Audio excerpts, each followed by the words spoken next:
But we need to take care, and first of all, to keep them away, to use the different earpieces, to increase our immune system, and to use different protective devices, protective sets. And when you're traveling around the world, you go to a lot of exotic places, you go to a lot of pristine places, and you take your instrumentation with you and you measure energy signatures from water, from mountaintops, from various places. And a lot of this is really lending credence to what was known throughout history before in ancient times. Sure. What are some of those essential truths that you have learned through being able to measure the fields scientifically? You know, there was a lot of historical anecdotes that it was places of high energy where people was gathered, where they had their different ceremonies, where later they have been creating different church buildings, temples. And one of our aim is to support these claims, to find out whether it's real or it's just anecdotal evidence. And so in our measurements we really found that there are a lot of places that have been considered as holy places, as sacred places, that have really very specific energy patterns. Because we can measure in different substances, in water, in air, in soil, in vegetation, and it was found a lot of confirmations of those facts. So what are a few of the places on the planet that you saw what you would expect to in terms of the high energy output of a given area? We need to take into account one moment. When there are a lot of people around, then their influence is much more strong than the influence of place itself.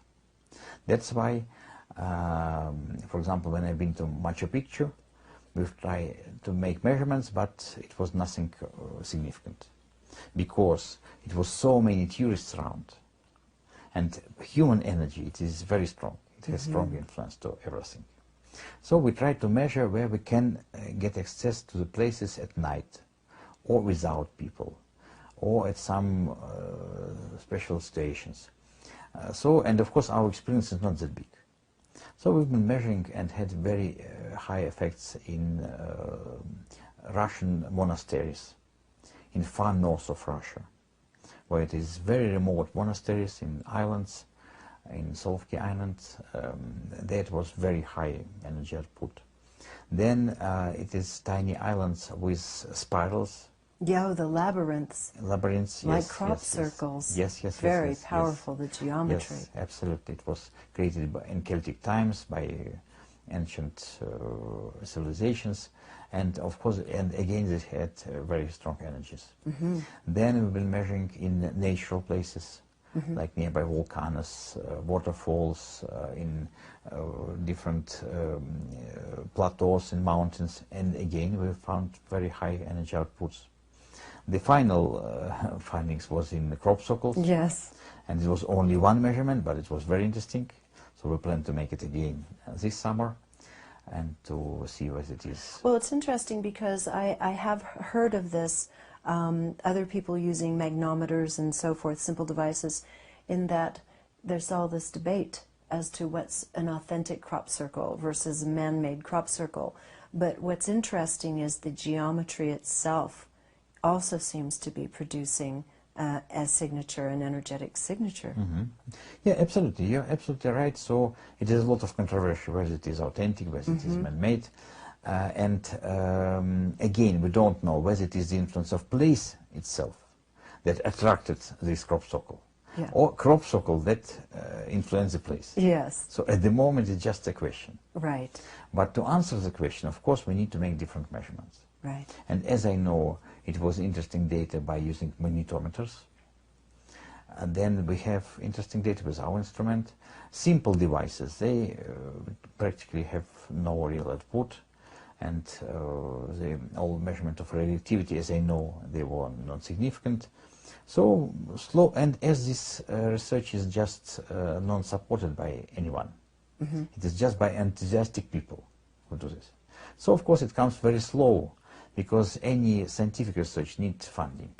Right, right. Because, and these are rather esoteric. Yes, absolutely. Low on the list for corporate funding, certainly. Yes, absolutely, absolutely. It is very easy to come somewhere and meditate.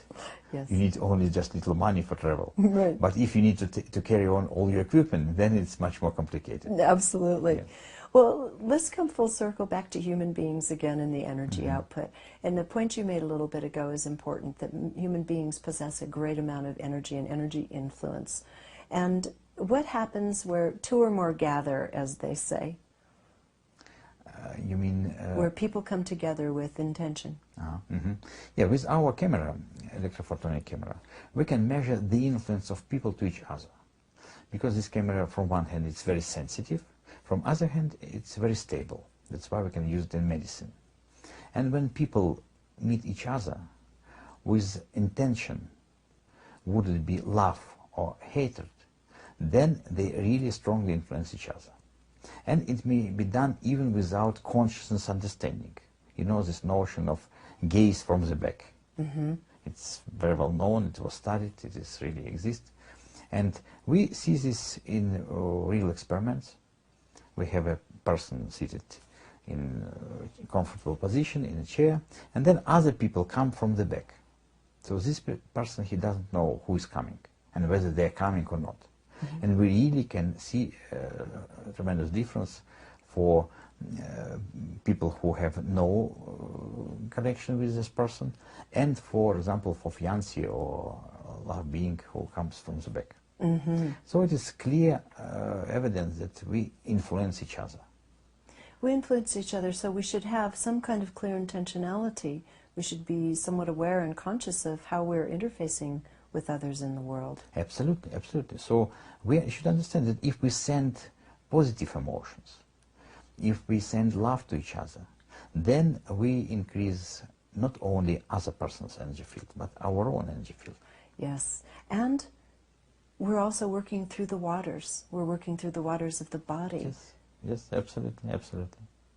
And when people send haters, when they send envy, negative emotions, they first of all decrease their own immune system. Yes. So that's why all bad witches, they were always presented as very ugly creatures. Yes, yes. And all fairies, they were very nice always, because it's understandable. So you not only damage your own field, but you damage the person that you're sending these intentions to, in some cases. Of course. So really, the key here is this is a universe made of energy. We can't ignore this fact anymore. Matter is almost irrelevant compared to the subject of energy. And so it seems essential in really training the children from an early age to understand this. Is this, in your opinion, a critical part of it? Yes, absolutely. Because children, they are very susceptible to this information. For them it's very easily understandable. They don't have this prejudice as people with high education. And the prejudices, yeah. Yes, yes, yes. So, and if they are trained, if they see in instruments how it is really effective, then they change their attitude to each other. Are they doing this in Russia? Are they teaching children to recognize and utilize energy? Yes. Yes, we do this. Yes, yes, yes. From what age? From the earliest stages?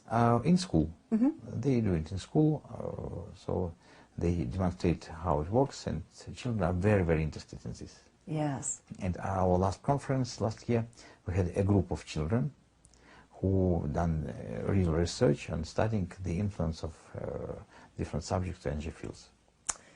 Well, it's my hope that some of the other countries of the world, including the U.S., where we are right now in Santa Fe, can take some notice of what you're doing in the Soviet Union on so many levels, with the understanding of our connection, not our connection to, of our universal makeup of energy. Yes, absolutely. I'm absolutely sure that it's coming. Yes. Of course, maybe not that fast as we would have desire. You're doing your part, though. Yes, we're doing. You're out there yes, educating yes, yes. around the world. You have a crazy work schedule, and Yes, I thank you so much for taking the time. I know you're very busy and you fly out tomorrow. And I also want to tell you, I really like your hairdo. Oh, thank you very much. I saw pictures of you with hair. This is good. Oh, thank you very much. Thank you, because it really looks nice. It looks very hip, and you're very handsome with this hairdo. Really? Oh, thank you very much. Wonderful, wonderful. Thank you. Okay, wonderful. Thank you very much. It was a tremendous pleasure being with you. Tremendous pleasure. Thank you. You have wonderful energy. Thank you. And you both work as a team, so it's really so big pleasure. That's nice to hear you say, being the energy man. Yes, thank you, thank you. Okay. I can't tell you what a pleasure it was spending time with this man. If you'd like to know more about his groundbreaking work, you can go to his website at the link below. Meanwhile, you might also enjoy our interview with Harry Oldfield and his photography technology, which also captures energy around biological organisms, including the early detection of disease. Until next time, thanks for watching.